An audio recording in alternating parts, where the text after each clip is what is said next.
This is the battle between the dark god of apocalypse, Darkseid, and the god of thunder, Thor, Odin's son. While researching these two, their abilities are, not surprisingly, very close to each other. I've found that there's only a few categories where they drastically differ, and usually it can be made up for by an ability of the other opponent.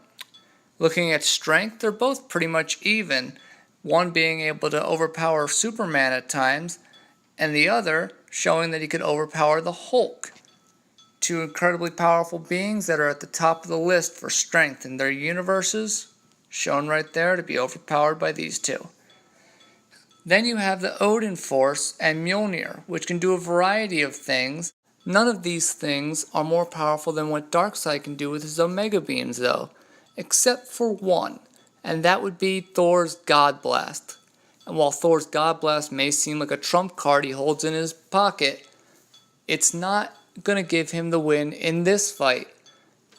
And I say that because when Spectre, one of the most powerful beings in DC, went up against Darkseid and decided he would destroy this nuisance to the universe, he nearly vaporized him, only to see Darkseid standing up moments later, completely reconfiguring, because Darkseid, like Thanos, is decidedly an integral part of the universe that cannot be permanently removed by any force, including Spectre. So therefore, Thor's immortal killing blast would not be enough to destroy Darkseid.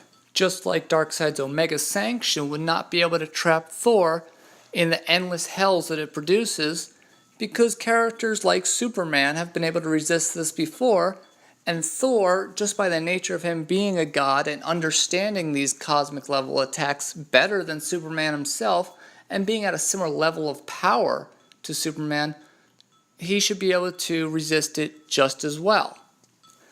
So when it comes right down to it, it's really about who could get the advantage and keep it long enough to be considered the winner. And in that, we basically have two outcomes.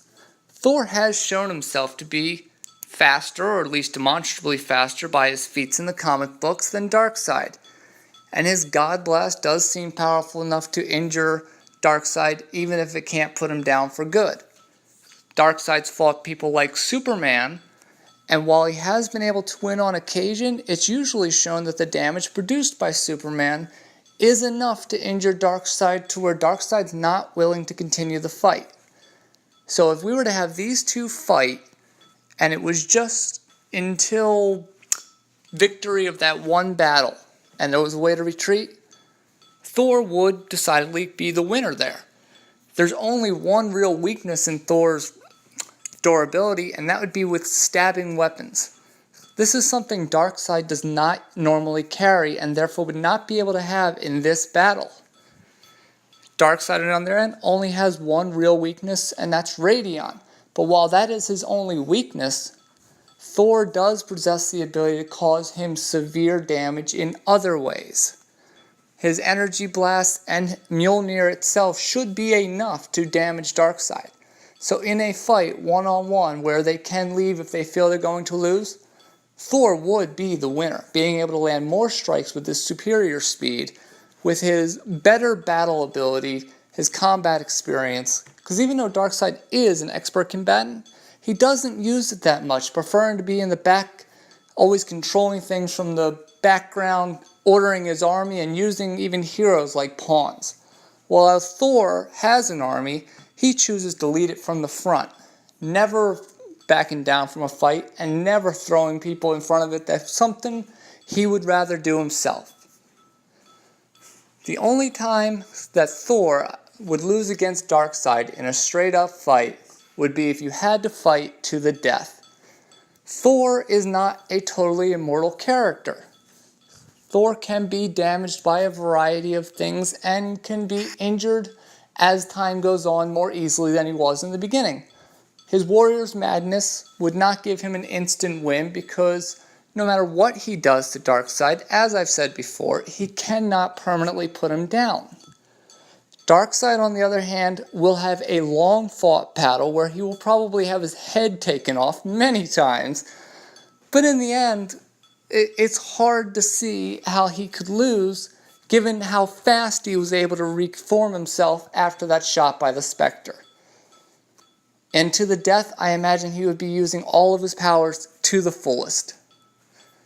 Thor would not be able to keep up with Darkseid. As much as I love Thor, a death battle would end with Thor's loss, simply because Darkseid cannot die. While that is my opinion on what would end the fight, now we're going to go over a few categories and a few abilities of each character so I can give you a brief rundown of what they should be able to do and what they've been able to do in the past, and you can leave in the comments who you would think would win and why based upon the evidence given. The first thing we're going to look at is their strength.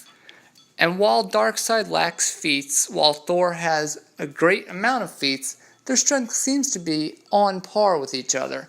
Darkseid's usually shown to be a bit stronger than Superman, or at least he's stronger than Superman before Superman gets close to the sun. That should put him on the very top tier as far as just strength goes. Thor may be able to take strength for a period of time entering Warrior's Madness, but the reason that's not a factor is because of Darkseid's intelligence and his ability to teleport, just like Thor. But Thor in his Warrior's Madness is usually more about hit everything, not chase down with teleport and figure out where he's going. And I believe Darkseid will be able to avoid Thor until such time as the Warrior's Madness has subsided, and then they would be back at the same with strength. After that, we have to look at speed. Now for this, Thor is the clear winner. Darkseid has almost no feats that show that he can keep up with Thor, and Thor is shown to not only be able to keep up with reaction time as far as people like Quicksilver, but he's even been able to catch people like Silver Surfer off guard. That right there is unbelievable, undeniable speed superiority in this fight. Whether we're talking about flying, moving, or reacting. After that, we have what can their two powers do, the Omega Sanction and the Odin Force plus Mjolnir, and which would be more beneficial. While the Omega Sanctions do have a variety of abilities, most of them seem to be negated if you are strong enough to resist them.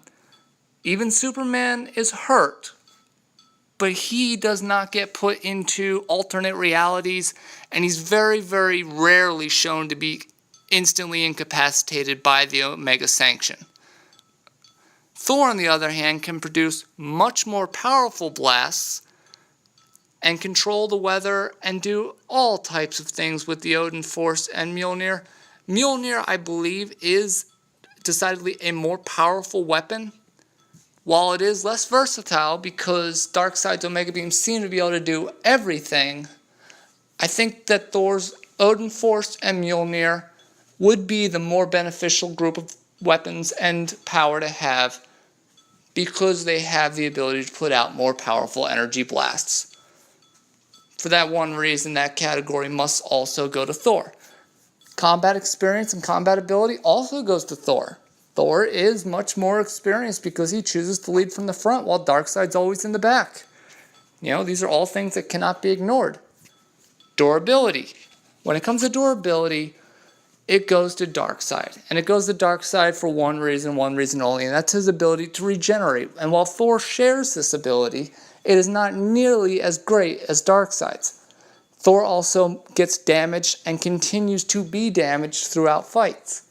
That is something that Darkseid is not ever shown to be vulnerable to. He can usually heal shortly after he stops being attacked. Thor usually has to go into some type of healing chamber, a sleep, something to rejuvenate him magically or scientifically. He's also able to be hurt by sharp weapons, which makes no sense because I always found that ridiculous, and I figure if you do, you could put that in the comments. Oh, you can hurt him with a sword, but nuclear blast, no problem. Bullets, which should easily be able to cut him? Nope, not happening. But durability still, while it's easier to cause damage to Darkseid, Thor's damage lasts and Darkseid subsides. And that puts durability in Darkseid's favor. Alright guys, that's how we think this battle would truly go down. Don't agree with us? Tell us who you think would win this fight and why down in the comments below. If you do agree, then make sure to leave a like and subscribe. If you have a fight you would like to see us break down, make sure to tell us in the comments. Thanks for watching, see you next time.